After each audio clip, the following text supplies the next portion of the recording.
Kalau ada dua ayat yang nampaknya paradoks, saling bertentangan, tentunya ya maknanya nggak seperti itu. Ya, nggak mungkin di dalam ayat Quran ini ya di satu ayat Allah bilang tidak, di ayat yang lain Allah bilang iya, berparadok. Tidak ada itu, tidak ada paradoks dalam ayat Al-Quran.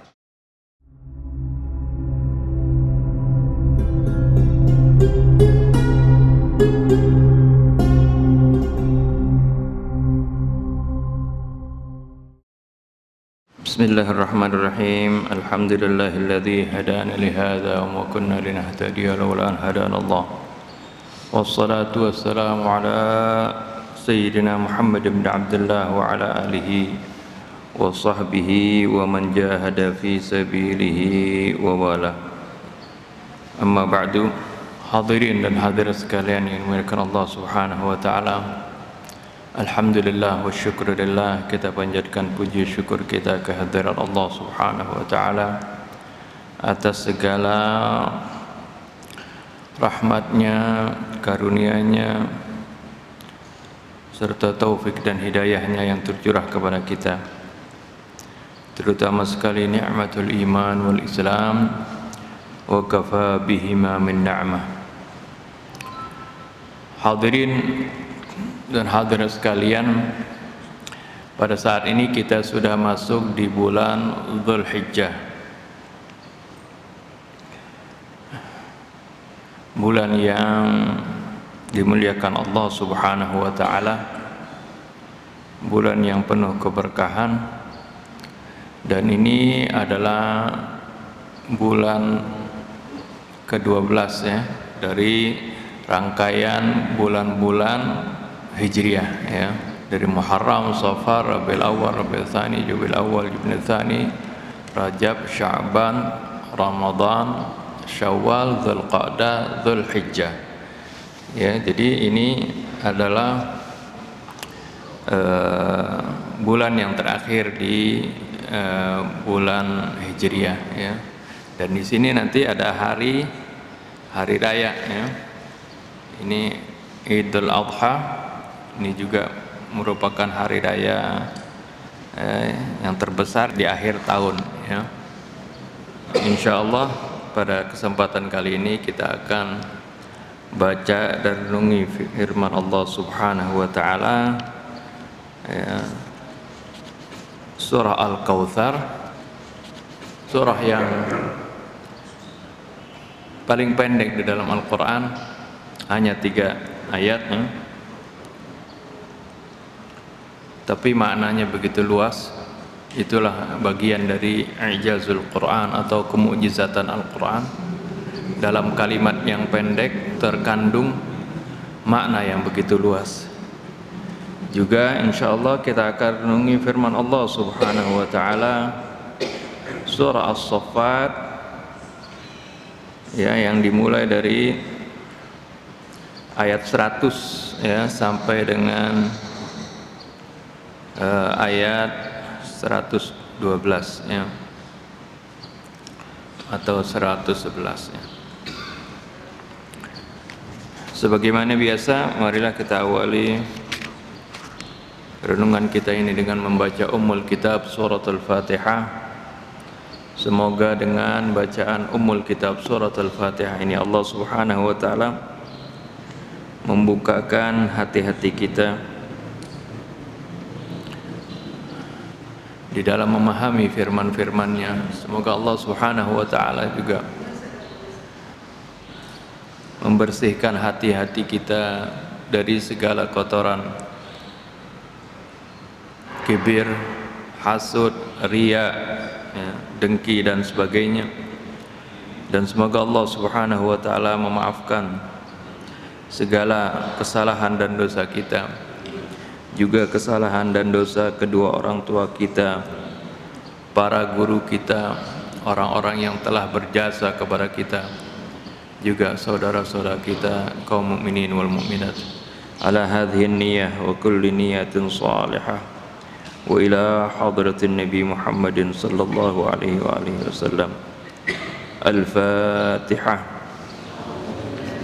أعوذ بالله من الشيطان الرجيم بسم الله الرحمن الرحيم الحمد لله رب العالمين الرحمن الرحيم مالك يوم الدين إياك نعبد وإياك نستعين اهدنا الصراط المستقيم صراط الذين أنعمت عليهم غير المغضوب عليهم ولا الضالين آمين بسم الله الرحمن الرحيم إنا أعطيناك الكوثر فصل لربك وانحر إن شانئك هو الأبتر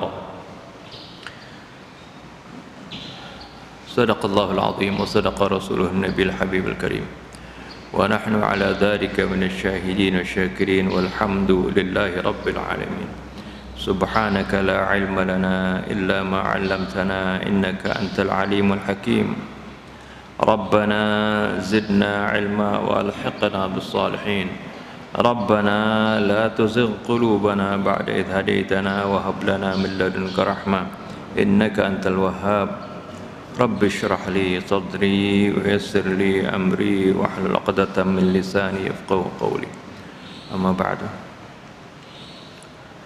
Para hadirin dan hadirat sekalian yang dirahmati Allah Subhanahu wa taala.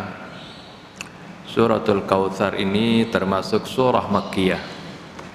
Artinya surah yang diturunkan di Makkah. Khitabnya atau yang diajak bicaranya adalah yang pertama Nabi kita Muhammad sallallahu alaihi wasallam. Tapi ya surah ini juga sebenarnya ditujukan kepada kita semua.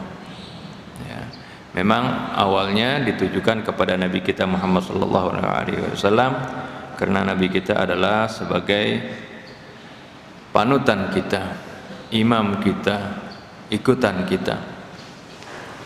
Oleh karena itu ya ketika Nabi kita diperintahkan untuk menjalankan sesuatu ya itu juga berarti ya, diperintahkan kepada kita ya selain daripada hal-hal yang khusus. Kalau hal-hal yang khusus Allah Subhanahu wa taala terangkan ya ini adalah khusus bagi Nabi ya seperti ya bagaimana Rasulullah diizinkan menikah lebih dari 4 ya ini khalisatan laka min dunil mu'minin. Allah katakan ini adalah khalisatan laka, ini hanya khusus untuk kamu, min dunil mu'minin, tidak untuk semua kaum mukminin. Ya, karena dalam menikahnya Rasulullah sallallahu alaihi wasallam ya, kepada beberapa wanita tersebut mengandung hikmah dan memiliki tujuan-tujuan yang berkaitan dengan dakwah dan risalah beliau. Jadi bukan sama sekali seperti yang ditujukan oleh orang-orang yang membenci kepada Islam, dibilang Nabi Muhammad SAW seorang yang gemar kawin, yang maniak seks. Ini adalah tuduhan yang keji ya. Ini adalah kebohongan dan kepalsuan. Karena apa yang dilakukan Rasul ini sebenarnya adalah sesuai dengan petunjuk Allah Subhanahu wa taala, di mana ya di antaranya yang menjadi atau yang dinikahi oleh Nabi kita Muhammad SAW yang pertama semuanya kebanyakan adalah janda, yang kedua dari berbagai golongan di sana ya, ada yang dari bangsa Arabnya, bangsa Quraisynya, dari yang asalnya dia Nasrani ya, dari yang asalnya dia Yahudi, bahkan anak dari Yahudi, bahkan dari ada yang dari asalnya hamba sahaya ya, Maria Al-Qibtiyah. Itu ini menunjukkan bagaimana Rasulullah SAW ya, dalam dakwahnya dan risalahnya ini ditujukan kepada seluruh umat manusia dari berbagai ya, jenis ya, siapapun mereka. Risalah Nabi kita Muhammad SAW adalah ya, kafatan linnas, seperti Allah Subhanahu wa taala sebutkan, wa ma arsalnaka illa kafatan linnasi basyira wa nadhira. Kembali kepada suratul Kautsar. Jadi surah Kautsar ini mengingatkan kepada Nabi kita Muhammad sallallahu alaihi wasallam. Allah Subhanahu wa taala mengatakan, inna a'tainakal kautsar, sungguhnya kami telah memberikan kepada engkau al-kautsar. Nah, makna al-kautsar di sini banyak sekali ya, mufassir menerangkan. Di antaranya ada yang menerangkan bahwa al-kautsar adalah telaga Kautsar ya, yang sering kita dengar dalam hadis bahwasanya nanti Nabi Muhammad SAW akan memberikan kepada umatnya minum dari telaga Kautsar.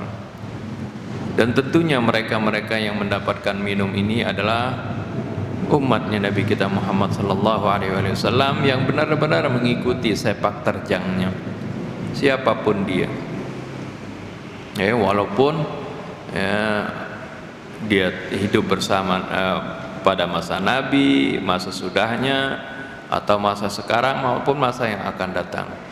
Kalau mereka-mereka yang beriman kepada Allah dan Rasulnya dan juga mengikuti jejak beliau, maka mereka sudah pasti ya akan mendapatkan minum dari telaga Kautsar tersebut ya.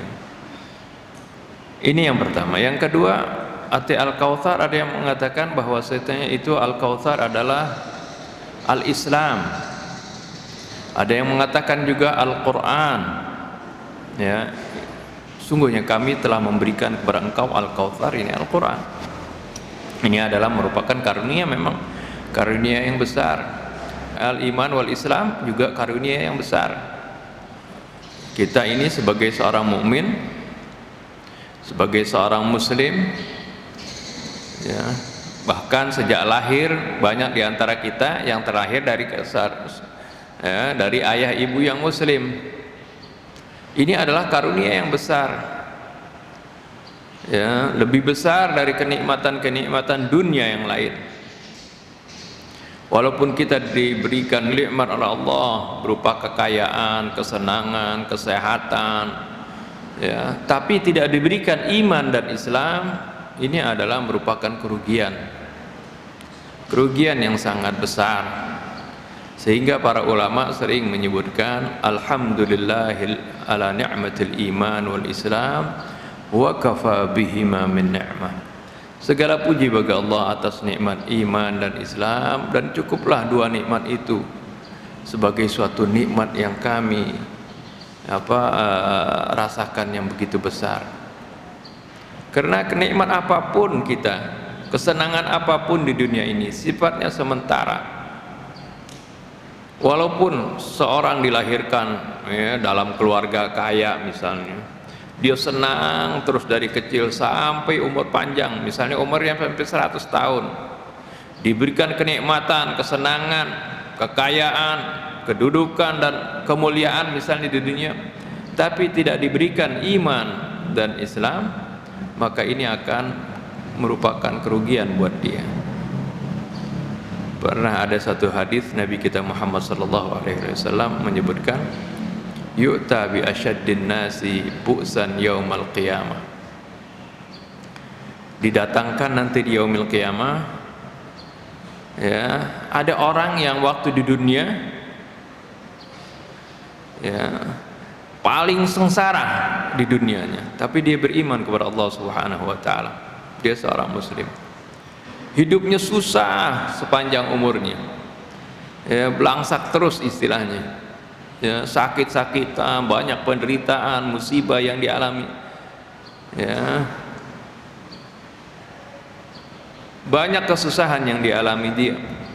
Kemudian Allah Subhanahu wa taala masukkan ke dalam surga sekejap saja. Ditanya si hamba ini, hal alamat bika bu'sun qat, apakah pernah kamu ngalamin kesengsaraan sebentar saja? Lalu dia bilang, la wallahi ya Rabb, tidak demi Allah ya Allah, ma alamat bi bu'sun qat, tidak pernah ya aku merasakan kesusahan sedikit pun. Ya, nah, ini arti hilang semuanya penderitaan dia yang pernah dia alami, gak pernah dia ingat-ingat sama sekali, karena dia sudah merasakan kenikmatan surga. Apalagi itu baru sekejap, apalagi kalau dia ya, tinggal dalam surga selama-lamanya. Ya, kesenangan di dunia, kesusahan di dunia itu nggak ada artinya. Sebaliknya didatangkan pula seorang hamba yang kafir waktu di dunia, dia hidupnya tapi di dunia senang terus. Dari kecil sampai dia meninggal selalu senang. Tidak pernah susah. Ya, tidak pernah sakit. Dimasukkan sebentar saja ke neraka. Ditanya, hal alamat bika ni'matun qat? Qala ya Rabbi la wallahi. Apakah pernah kamu merasakan kenikmatan sebentar saja? Dikatakan tidak, oh ya Allah, hilang semua kesenangan yang dialami. Ya, nah ini ya, kalau dibandingkan nikmatul iman wal Islam, dibandingkan dengan nikmat-nikmat yang lain, tidak ada artinya. Ini pun ya, bagian daripada maksud Al-Kautsar tadi. Dan sebagian lagi menafsirkan makna Al-Kautsar arti sesuatu yang banyak. Ya, nikmat yang banyak, ya, termasuk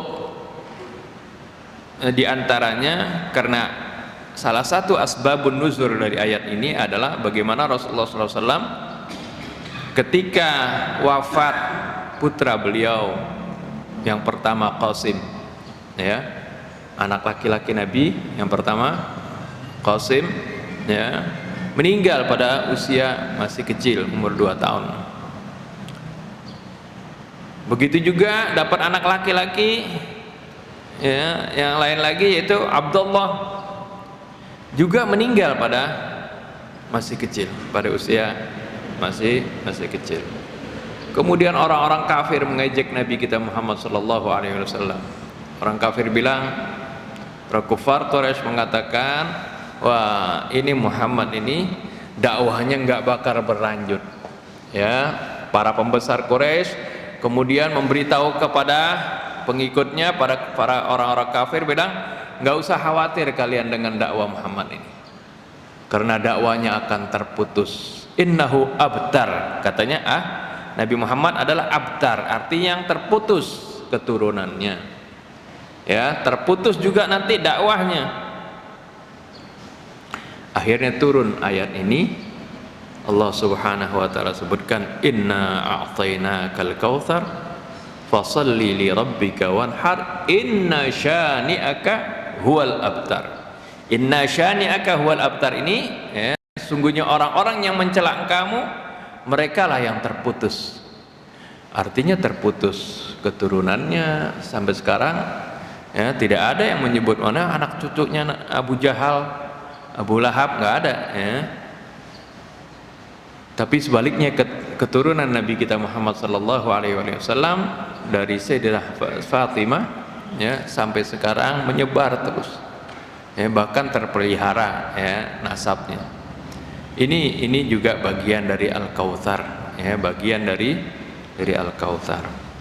Pendek kata Al-Kautsar ini adalah merupakan gabungan dari berbagai nikmat Allah Subhanahu wa taala. Kalau Al-Kautsar diartikan dari kata Al-Katsir, artinya yang banyak. Sungguhnya kami telah menganugerahkan kepada engkau nikmat-nikmat yang banyak. Nikmatnya itu apa saja? Ya, termasuk semua tadi yang disebutkan oleh para mufassir. Itu semuanya termasuk.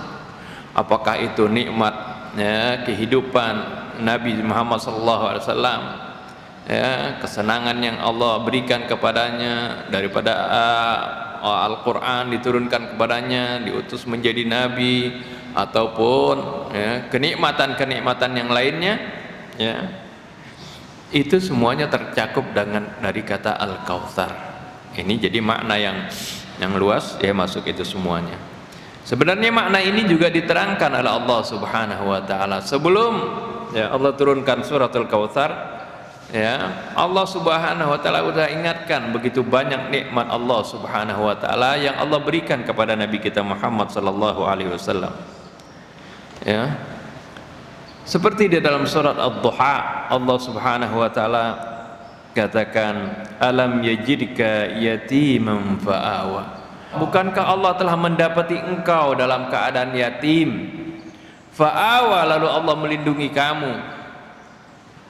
Ya, asalnya fa'awaka, ya, lalu Allah melindungi kamu. Jadi, ya, kita ketahui Rasulullah SAW kan lahir dalam keadaan yatim. Ketika dilahirkan, ya, masih dalam kandungan ibunya, ayahnya sudah meninggal. Kemudian setelah Rasulullah SAW lahir, ketika umur 6 tahun ibunya pun meninggal. Ya, jadi Nabi SAW yatim piatu, istilah kita kan, artinya orang tua lakinya meninggal, juga orang tua perempuannya atau ibunya meninggal. Tapi Allah Subhanahu wa taala melindungi Nabi kita Muhammad SAW. Diurus oleh kakeknya yang pertama, kemudian diurus oleh pamannya Abu Thalib sampai dewasa. Ini Allah Subhanahu wa taala ingatkan, alam yajidka yatiman fa'awa. Bukankah Allah mendapati engkau dalam keadaan yatim lalu Allah melindungi kamu? Wa wajadaka dhallan fahada. Bukankah Allah mendapati engkau dalam keadaan bingung, fahada, lalu Allah memberikan hidayah, berikan petunjuk. Jadi dhallan jangan diartikan sesat, ya. Ada belum lama kan ada yang mengartikan, oh Rasulullah kenapa sih kita memperingati hari kelahiran Nabi, ya, orang Nabi waktu lahir sesat kok, sebelum dia jadi Nabi sesat. Ini ngaco ini penafsirannya. Ya, seperti nggak baca, nggak berdasarkan kepada firman Allah dan juga tidak baca sejarah. Ya, di dalam Al-Quran sendiri dalam surah An-Najm Allah Subhanahu wa taala menyangkal kalau Nabi ini dikatakan sesat. Allah katakan, ma dhalla sahibuka wa ma ghawa. Teman kamu ini tidak sesat dan tidak menyimpang. Jadi Rasulullah, Allah sendiri yang bantah kalau dikatakan Nabi itu sesat. Nah, lalu kok di sini bilang wa wajadaka dhallan? Kalau ada dua ayat yang nampaknya paradoks, saling bertentangan, tentunya, ya, maknanya nggak seperti itu.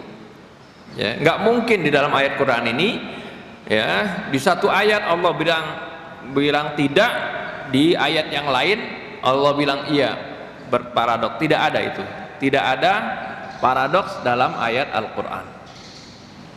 Ya, nah inilah, ya, makna dhallan artinya bukan, kalau begitu dhallan ini bukan artinya sesat. Ya, karena dhalla itu artinya banyak, ya. Kata dhalla itu bisanya artinya hilang, ya, dhalla bisa artinya bingung, dhalla juga memang bisa ada arti kata sesat seperti itu. Tapi kalau kata sesat disematkan kepada Nabi, ya, sebelum diutus menjadi Nabi, itu adalah, ya, pemahaman yang salah. Karena Nabi sebelum diutus menjadi Nabi, Nabi adalah orang yang baik, orang yang beriman kepada Allah, berakhlak mulia, kepribadian bersih, tidak pernah menyembah berhala. Bagaimana mau dibilang sesat? Tidak pernah berzina, tidak pernah minum khamar, tidak pernah berdusta, tidak pernah berkhianat. Ini semua akhlak mulia berada dalam diri Nabi, sehingga surah yang kedua yang turun kepada Nabi langsung puji Nabi kita Muhammad sallallahu alaihi wasallam. Allah puji Nabi kita, wa innaka la'ala khuluqin azim. Ini dalam surah Nun. Surah Nun ini adalah urutannya, yang turun dari Al-Quran. Ini surah kedua setelah Al-Alaq. Arti sebelum banyak bimbingan dari Al-Quran kepada Nabi, Nabi sudah dipuji lah. Ya, jadi sebelumnya sudah Nabi itu bukan berakhlak mulia setelah diutus jadi nabi baru menjadi akhlak mulia. Sebelum jadi nabi akhlaknya sudah mulia. Oleh karena itu surah yang kedua yang turun kepada Nabi ya memuji Nabi kita Muhammad SAW, wa innaka la'ala khulqin azim. Nah, tapi Rasulullah SAW sudah baik akhlaknya, beriman kepada Allah Subhanahu wa Ta'ala. Ya, karena keimanan ini adalah merupakan ya millah Ibrahim. Ya, karena Nabi kita Muhammad SAW adalah keturunan Nabi Allah Ibrahim dan juga Nabi Allah Ismail. Ya, jadi masih ya tersisa dari keimanan Nabi Ibrahim dan Nabi Ismail, tapi syariat Rasulullah nggak tahu bagaimana ya, karena ya mengajarkan supaya umatnya baik ini Rasulullah bingung. Inilah yang dimaksud wa wajadaka dhallan. Jadi Rasulullah sudah baik tapi Rasulullah bingung bagaimana memperbaiki umatnya, sehingga Rasulullah sering menarik diri dari masyarakat ya, berkhulwat di Gua Hira. Ini dalam rangka ya, merenungi kebesaran Allah dan juga bagaimana memikirkan untuk memperbaiki lingkungan ya, memperbaiki akhlak ya, masyarakatnya yang sudah bobrok tersebut. Nah, oleh karena itu Allah ingatkan, alam yajidka yatiman fa'awa wa wajadaka dhallan fahadad. Allah dapati engkau dalam keadaan bingung lalu Allah memberikan hidayah. Wa wajadaka a'ilan fa'aghna, dan Allah mendapati kamu dalam keadaan susah lalu Allah memberikan kecukupan kepada kamu. Nah, ini adalah bagian-bagian Allah ingatkan, ini nikmat-nikmat Allah Subhanahu wa Ta'ala. Di dalam surah Al-Insyirah juga, alam nashrah laka sadrak, bukankah kami telah melapangkan dadamu, wa wada'na anka wizrak, dan kami ya, lepaskan darimu beban kamu, alladzi anqadha dhahrak, beban yang memberati ya, punggung kamu, wa rafa'na laka dzikrak, dan kami tinggikan sebutan kamu.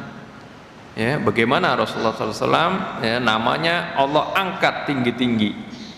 Ya, sebutannya ya, sejak beliau diutus sampai saat ini nama Nabi kita Muhammad selalu disebut-sebut. Tidak seperti ya, Abu Jahal ya, tidak ada yang memujinya, kalau menyebut namanya pasti menyebut namanya dalam keburukan. Tapi Nabi kita Muhammad SAW namanya terus berkumandang. Setiap kali orang mengucapkan adzan, di sana pasti disebut nama Nabi Muhammad SAW.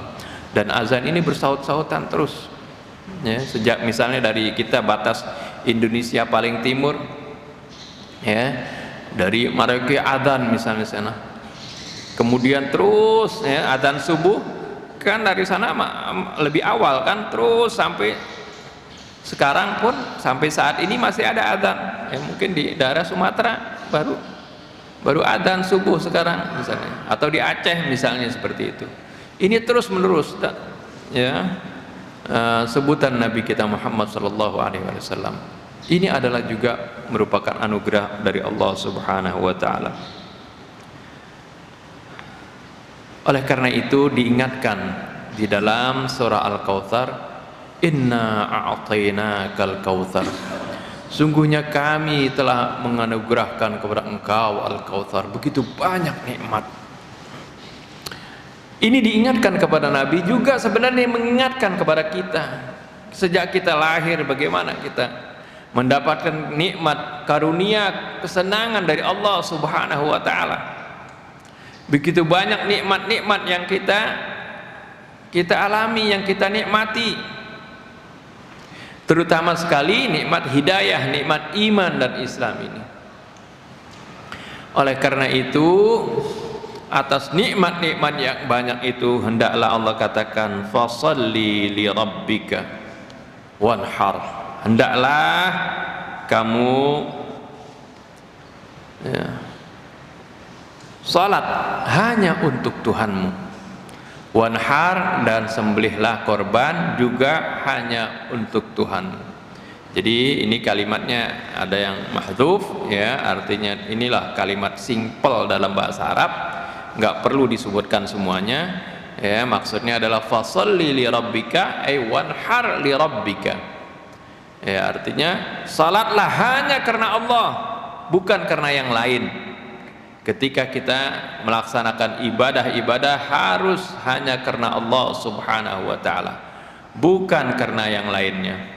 Bukan ingin dipuji, bukan ingin disanjung, bukan untuk tujuan dunia ya, tapi hanya untuk mendapatkan keridhaan Allah Subhanahu wa taala. Wanhar begitu juga ya, ketika perintah untuk berkurban. Nah, berkurbanlah kamu ya, ini merupakan perintah dari Allah, li rabbika, hanya untuk Tuhanmu.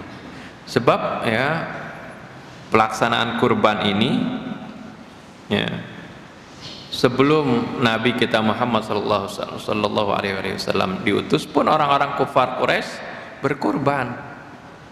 Mereka berkurban karena mereka tahu ini bagian dari syariat Nabi Allah Ibrahim ya.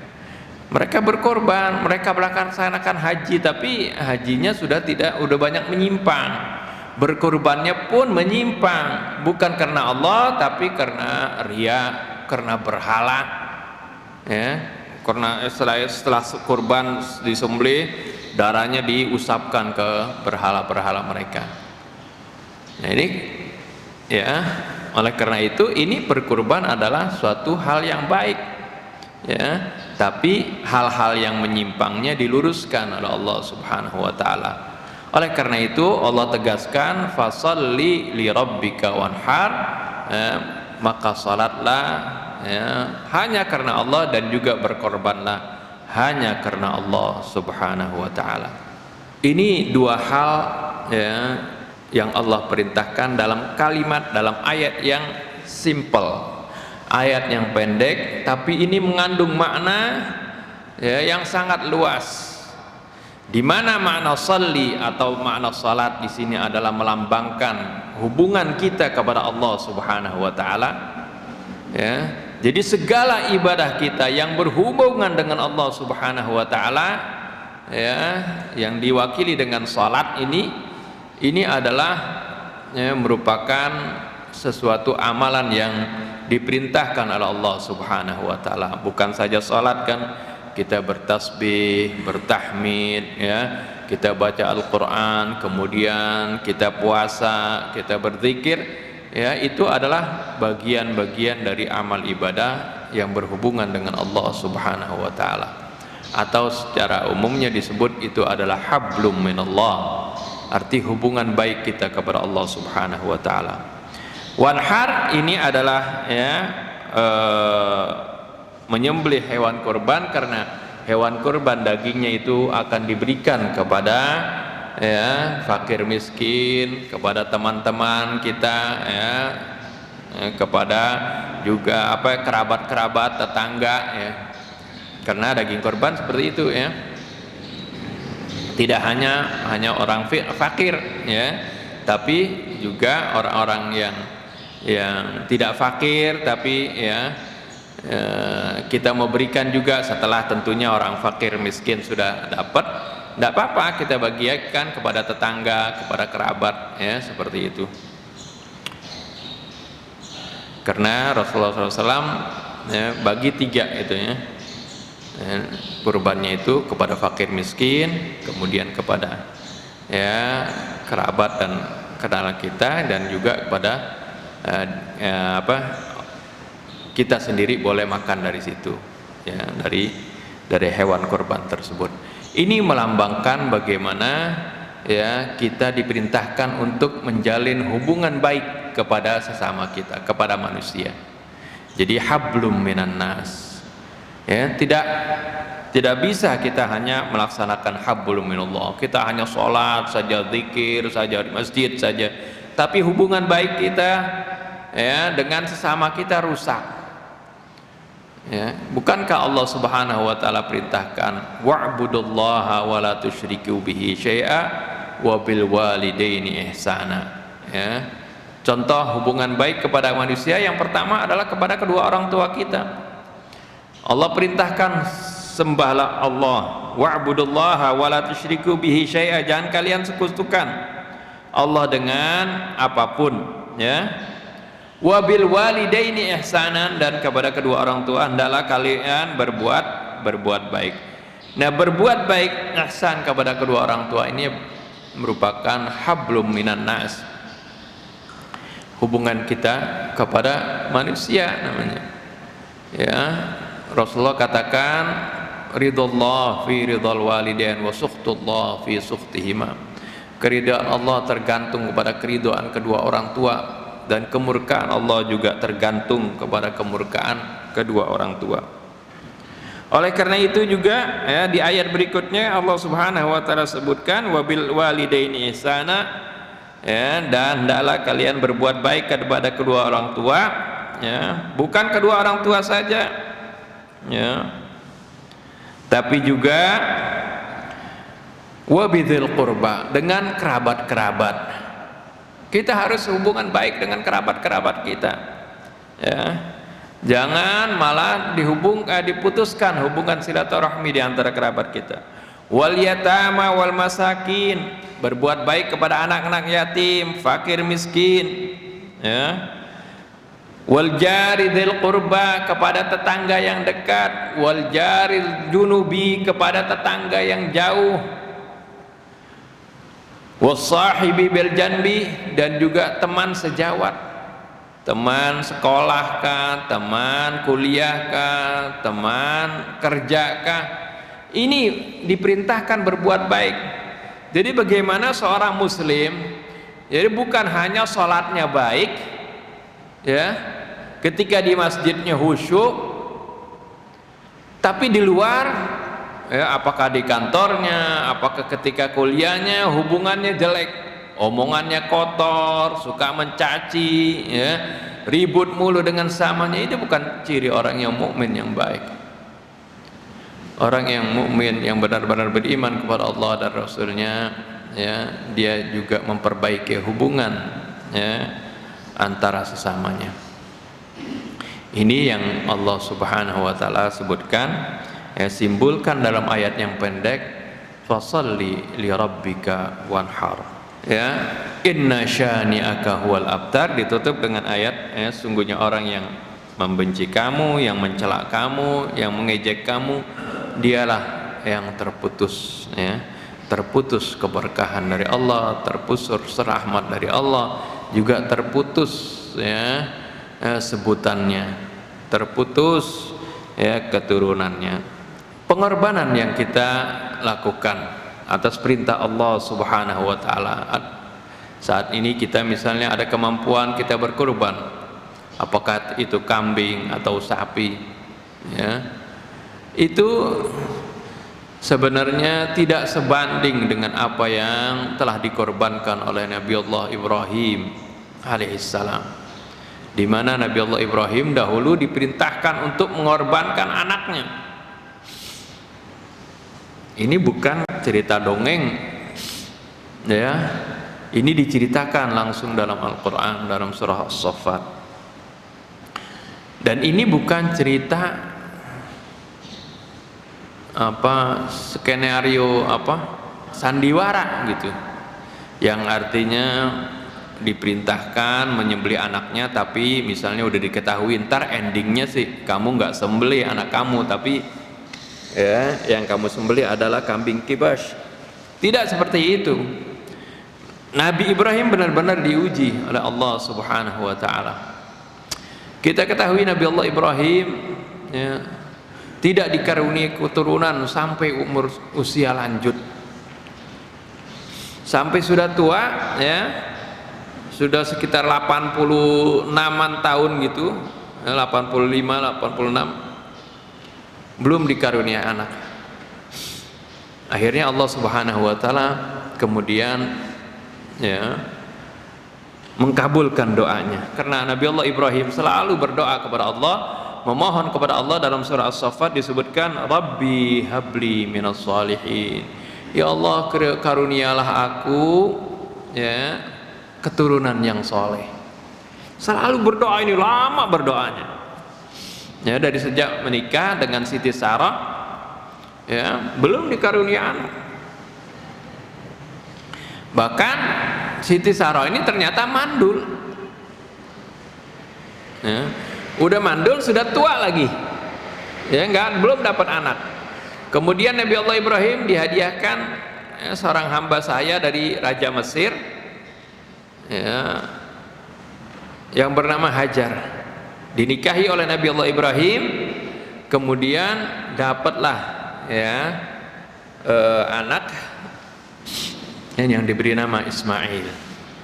Jadi ini sudah tua ya, jadi punya anak Ismail. Jadi sudah lama mendambakan anak, akhirnya diberikan ya anak yang bernama Ismail.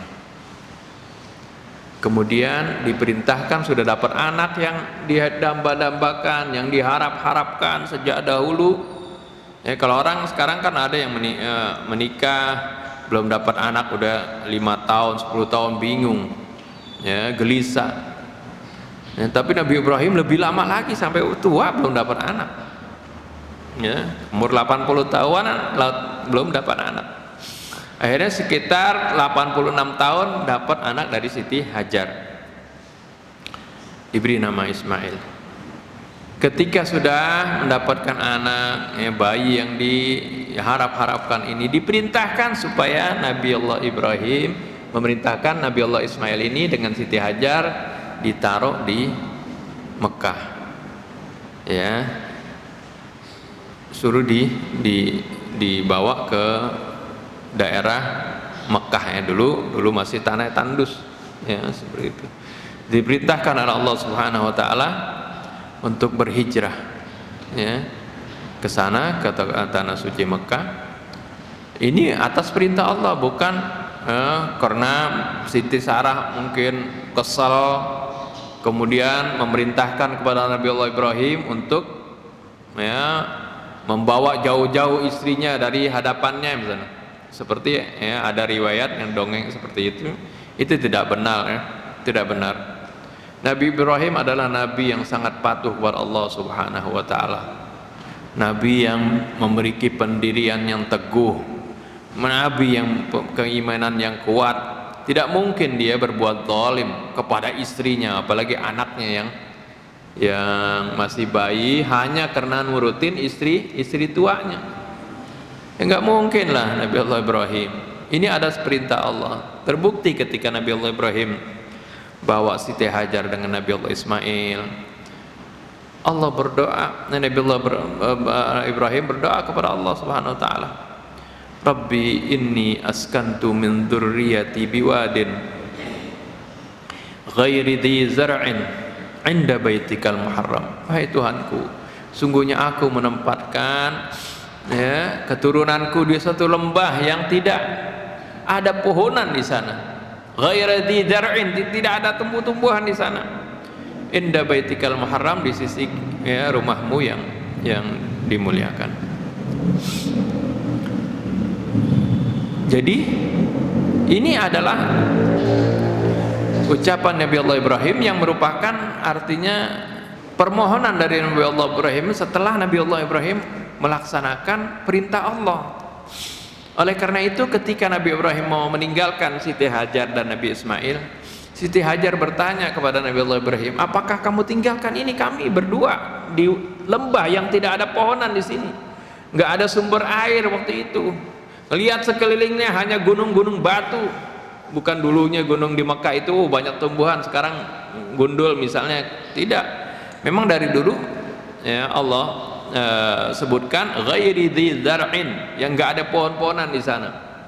Siti Hajar nanya kepada Nabi Allah Ibrahim, apakah ini keinginan kau hai Ibrahim atau ini adalah perintah Allah? Nabi Allah Ibrahim menjawab, ini adalah perintah Allah. Siti Hajar kemudian menjawab, idzan lan yukhayyibani Allah, kalau begitu Allah pasti tidak akan menyia-nyiakan aku. Lihat istri yang baik, yang yang sabar, yang memiliki keimanan yang kuat kepada Allah. Oh, kalau ini perintah Allah, pasti Allah tidak akan menyia-nyiakan aku. Ditinggalkan akhirnya kemudian. Nah, Nabi Allah Ibrahim tadi berdoa, "Wahai Tuhanku, sungguhnya aku meninggalkan keturunanku ini di lembah yang tidak ada pohonan di sana." Ya. Ya Rabbi inni askantu min dzurriyyati biwadin ghairi dzi zar'in 'inda baitikal muharram. Rabbi liyuqimus shalah. Ya. Permohonan Nabi Allah Ibrahim pertama adalah untuk anaknya ini, untuk keturunannya. Tidak diminta pertama, ya Allah berikanlah rizki buat mereka, berikanlah harta buat mereka, tidak. Ya Allah, hendaklah mereka ini menjalankan sholat, mendirikan sholat. Rabbi liyuqimus shalah. Ya. Wahai Tuhanku, jadikanlah mereka ini orang-orang yang mendirikan sholat. Ini harusnya permohonan kita kalau punya anak, jangan pengen biar jadi anaknya jadi presiden, jangan anaknya menjadi orang kaya. Yang pertama adalah kita minta agar supaya anak kita menjadi orang-orang yang mendirikan sholat, menjadi orang-orang yang soleh. Ini permohonan yang pertama. Kemudian waj'al af'idatan minan nasi tahwi ilaihim. Ya Allah, jadikanlah hati manusia itu condong kepada mereka. Karena bagaimana Nabi Allah Ibrahim tahu ini Siti Hajar dan anaknya ini sendirian di sini. Kalau Allah tidak condongkan hati manusia untuk datang ke situ, ya akan hidup di sana sendirian. Tapi Allah minta, Nabi Allah Ibrahim minta, waj'al af'idatan minan nasi tahwi ilaihim. Baru yang terakhir, warzuqhum minats tsamarat, dan berikanlah rezeki kepada mereka dari buah-buahan, la'allahum yashkurun, agar supaya mereka bersyukur. Ya, makanya di Mekah itu buah apa aja banyak. Ya. Nabi Allah Ibrahim tidak minta warzuqhum minasyajarat, tapi minas tsamarat. Berikanlah rezeki mereka buah-buahan. Jadi walaupun pohonannya nggak ada, buahnya buah apa aja ada di sana. Karena Nabi Allah Ibrahim nggak minta pohonannya, minta buahnya. Nah, ini ujian pertama. Setelah itu Nabi Ibrahim pergi kembali ke Palestina. Tapi artinya mundar-mandir ke sana. Setelah anaknya sudah besar, diceritakan di sini dalam surah As-Saffat, Rabbi habli minas salihin. Ya Allah, berikanlah aku keturunan dari orang yang soleh. Surah As-Saffat ini setelah surah Yasin, halamannya 449. Fabasyarnahu bighulamin halim, lalu kami berikan kabar gembira kepadanya dengan anak yang penyabar. Nabi Allah Ibrahim nantinya punya anak nih, baru satu anak pertama, yaitu Nabi Allah Ismail, diberi julukan oleh Allah ghulamin halim, anak yang penyabar. Nanti anak yang kedua Nabi Allah Ishak, itu julukannya dalam Al-Quran bighulamin alim, dengan anak yang pinter.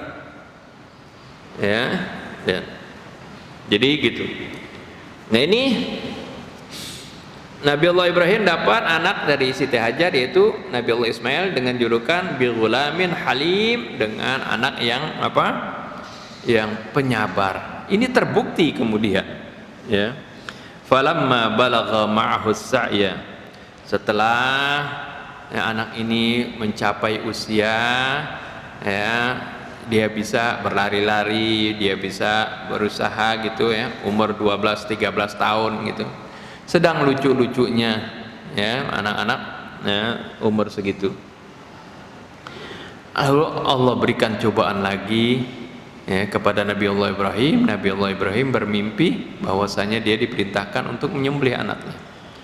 Diungkapkan ini mimpinya kepada anaknya. Qala ya bunayya inni ara fil manami anni adzbahuka.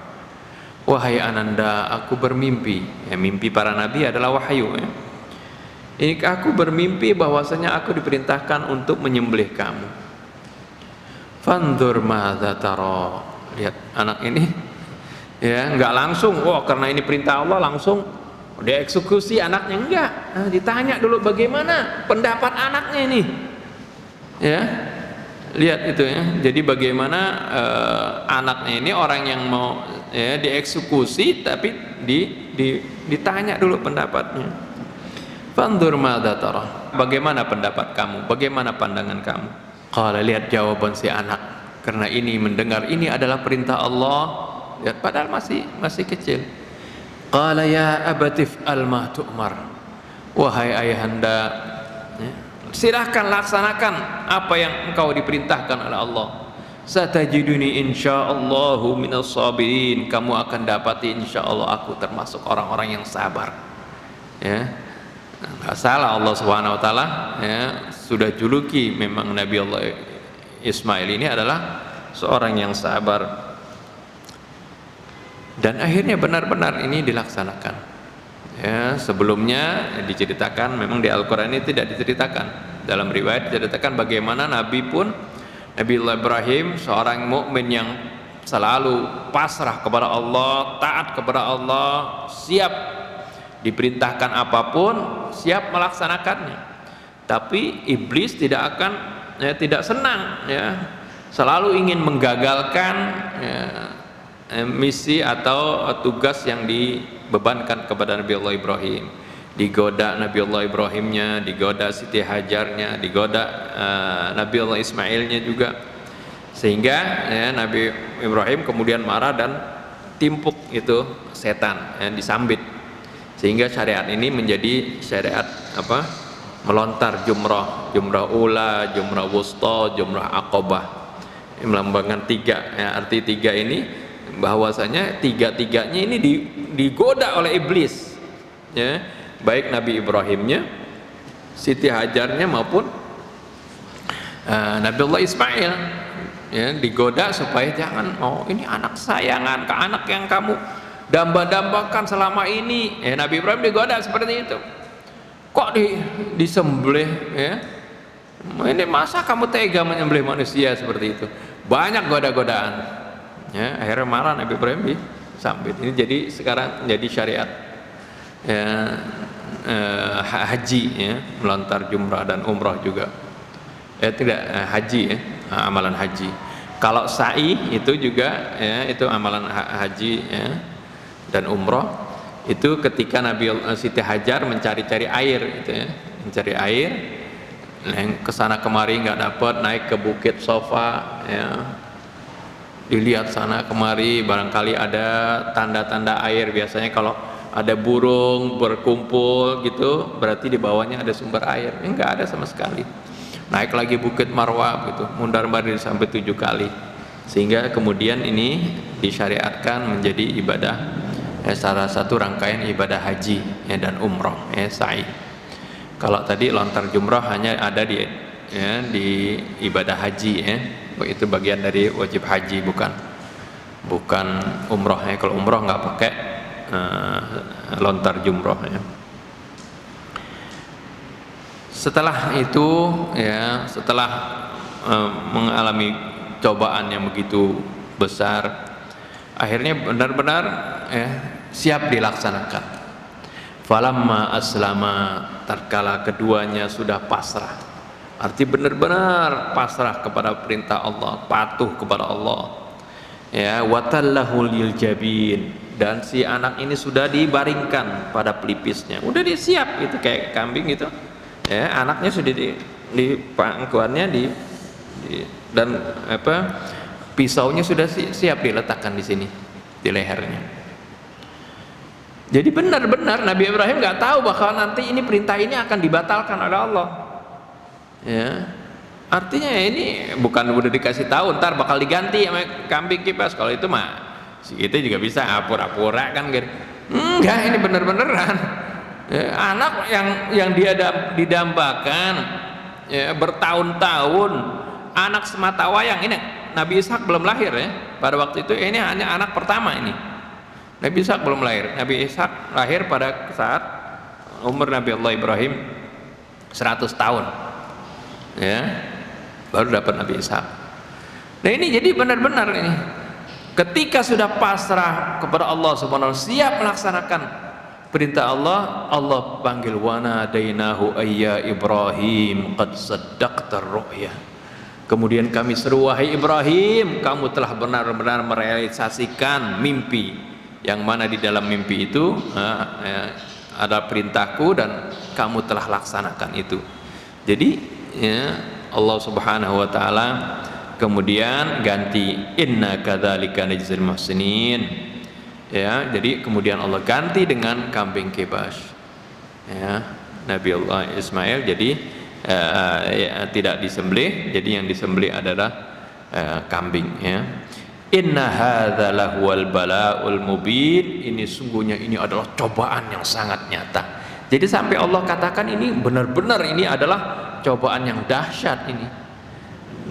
Jadi kalau dikasih tahu saya tadi skenario misalnya nanti diganti kambing, bukan suatu cobaan itu, ya, tapi ini benar-benar cobaan yang dahsyat. Wa fadainahu bidzibhin azim, dan kami ganti dengan sembelihan yang besar.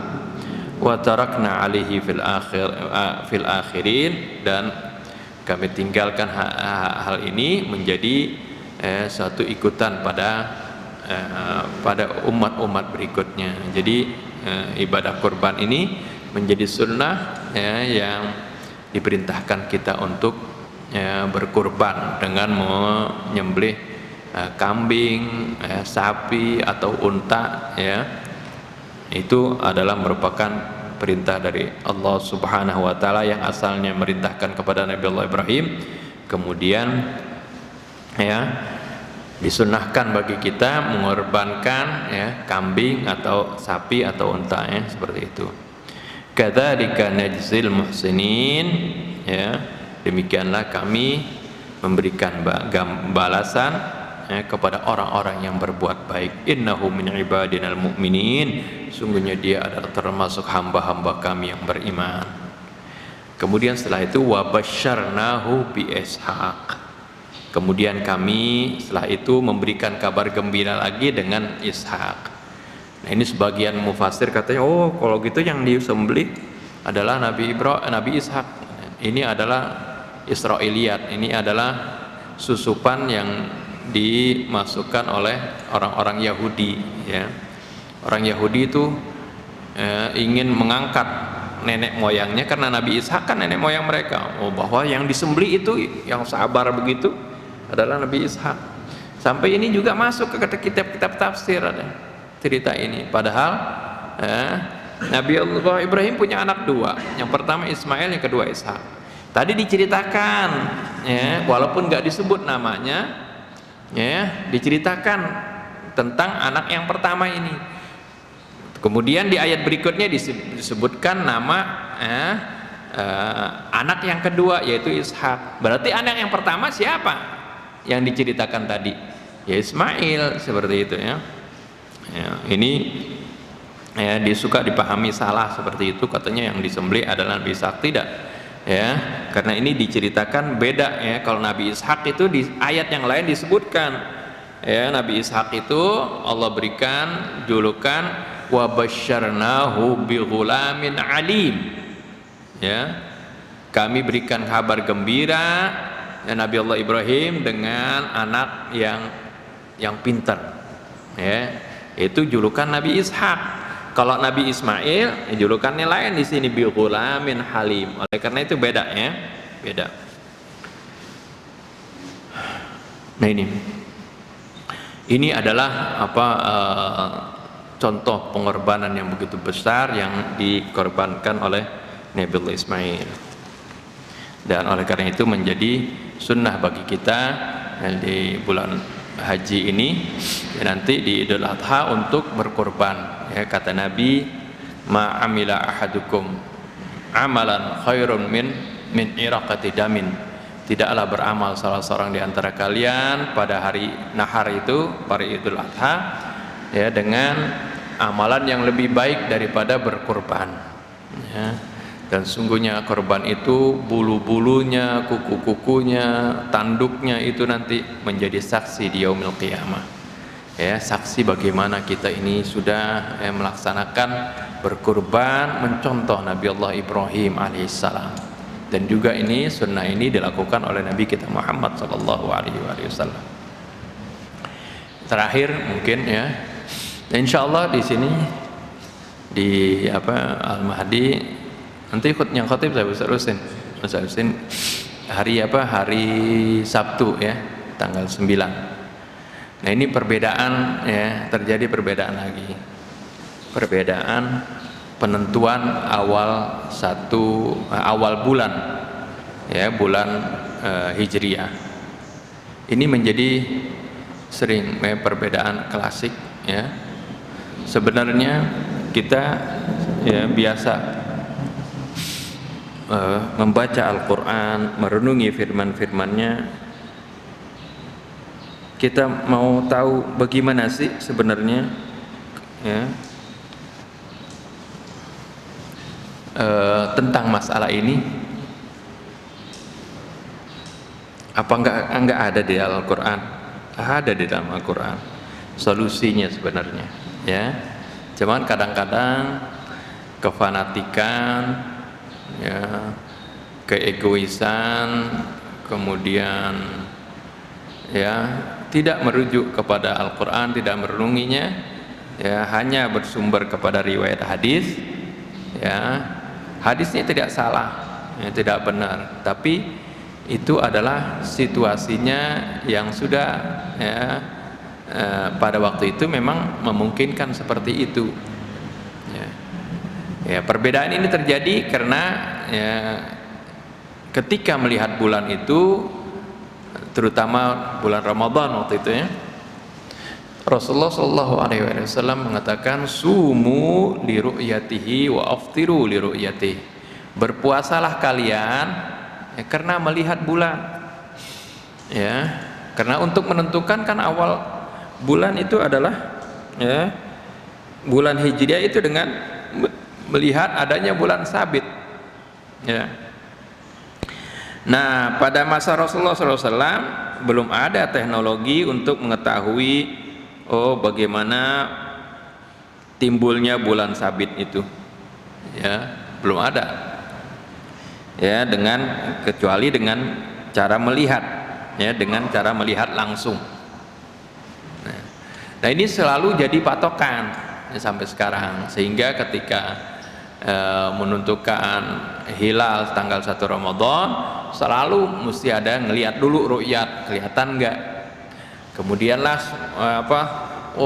dilihat ini sekarang nggak bisa kita ngelihat kalau 2 derajat misalnya 3 derajat, akhirnya dinaikkan. Sekarang derajatnya belum lama ini, baru tahun ini, tahun sebelumnya dianggap yang sudah kelihatan itu bisa 2 derajat boleh, dinaikkan menjadi 3 derajat.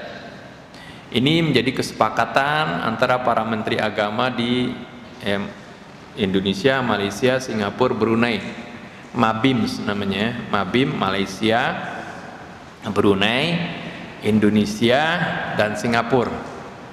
Kesepakatan akhirnya dinaikkan gitu, dinaikkan kriterianya, bahwasanya baru bisa kelihatan bulan, arti kelihatan oleh mata itu pada saat artinya sudah bulan itu 2 derajat di atas ufuk, arti udah 2 derajat, udah naik tinggi 2 derajat.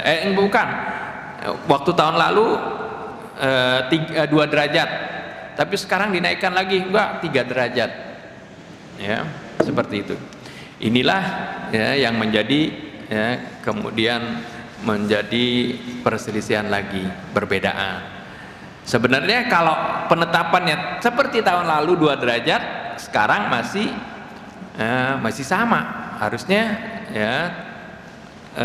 Idul Adha-nya tanggal 9, tanggal Idul Adha-nya maksudnya 9 Juli, artinya hari Sabtu ya, seperti itu. Tapi karena kriterianya diangkat, karena pada hari Sabtu itu, pada malam kemarin tanggal 1-nya itu sudah 2,3 derajat berarti ya kalau udah di atas batas minimal kalau tahun lalu, karena batasannya dinaikkan, kriterianya dinaikkan jadi 3 derajat, akhirnya jadi beda seperti itu dengan yang menentukan dengan hisab. Ini berdasarkan ayat yang berdasarkan hadis yang tadi ketika menentukan awal Ramadan harus dengan lihat bulan. Lalu bagaimana kita melihat firman Allah? Al-Quran lihat, Al-Quran itu pasti sesuai untuk zaman Nabi, sesuai untuk zaman sahabat, zaman tabi'in, zaman kita maupun zaman yang akan datang.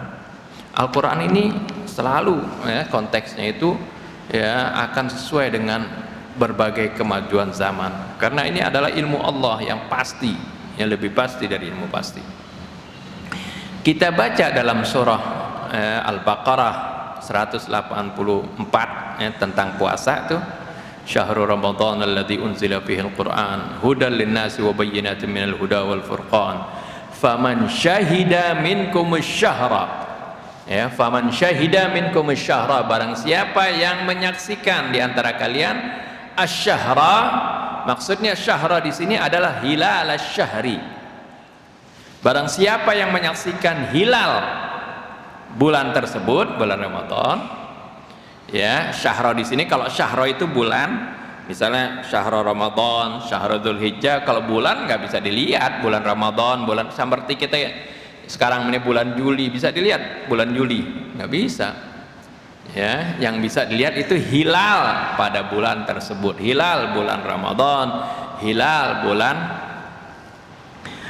bulan Syawal dan sebagainya, hilal bulan haji. Nah itu yang dimaksud faman syahida minkum syahra, barang siapa yang melihat menyaksikan, syahida bukan melihat menyaksikan, syahida itu hilal pada bulan tersebut. Nah, arti kata menyaksikan di sini, nah ini suka disalahpahami atau diartikan sempit. Memang arti syahida itu bisa berarti melihat, bisa arti syahida itu meyakini, bukan nggak pakai lihat, walaupun nggak lihat, tapi kita yakin. Seperti kita lihat misalnya ada pohonan bergerak, udah ada angin kenceng nih, lihat nggak kita angin? Nggak lihat, tapi kita tahu bahwasanya itu ada angin.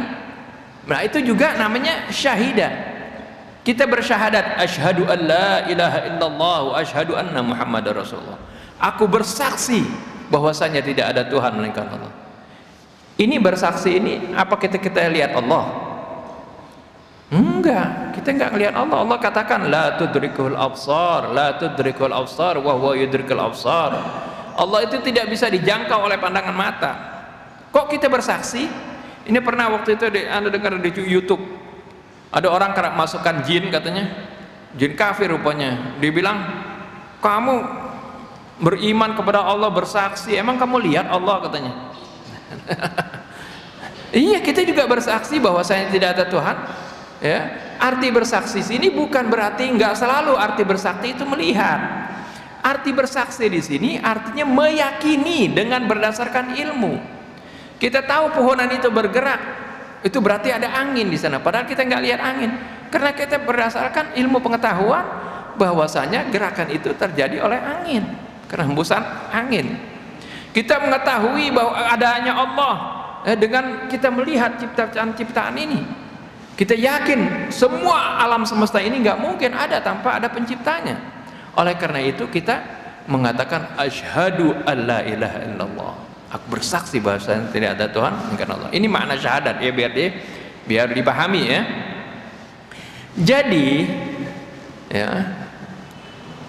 maksudnya faman syahida minkum asyhara, barang siapa yang menyaksikan hilal pada bulan tersebut, arti menyaksikannya kalau zaman dahulu menyaksikannya pakai lihat memang. Oleh karena itu Rasulullah bilang sumu li ru'yatihi wa aftiru li ru'yati, puasalah kalian karena melihat hilal, dan nanti berbukalah di bulan Syawal juga karena melihat hilal. Arti penentuan awal bulan di bulan-bulan Hijriah itu dengan melihat hilal pada waktu itu, karena memang sarananya nggak ada, cuman dengan melihat.